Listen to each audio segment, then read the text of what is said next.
जय मिथिला। अहाँ सबके हम आकाश स्वागत कर रहल छी।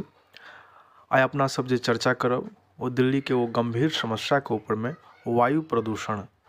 दिल्ली जे अपन देशक हृदय अछि, एखन धुआं आ धुंध में घुटि रहल अछि।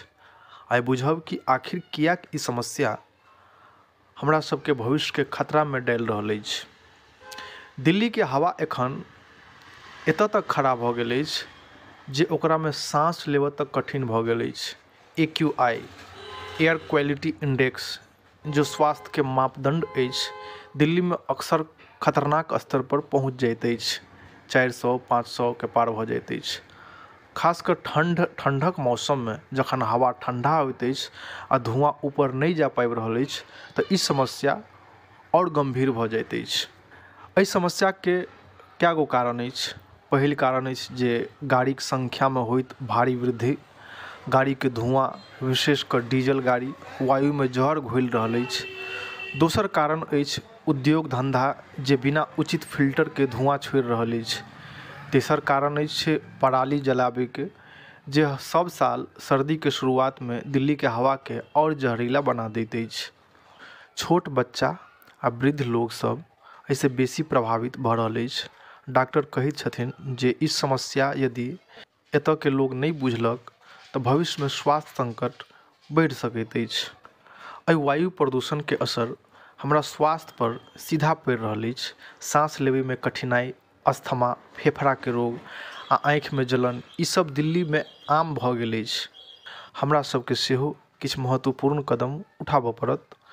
पैदल या साइकिल से यात्रा करब जे संभव भऽ सकै, कारपूलिंग आ सार्वजनिक परिवहन के उपयोग, अपन आसपास पेड़ लगेनाइ आ ओकर देखभाल केनाइ, एतऽ तक जे घर में ऊर्जा के बचत करब आ बिजली के कम इस्तेमाल करब।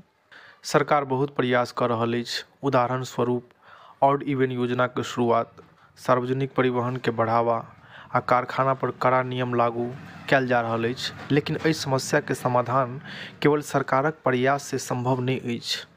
लंबा अवधि में सोचल जरूरी अछि आ सौर ऊर्जा के उपयोग बढ़ा सकै छी। बिजली से चले वाला वाहन के बढ़ावा देने जरूरी अछि आ जनसंख्या के प्रति जागरूकता फैलेने के प्रयास केनाइ जरूरी अछि।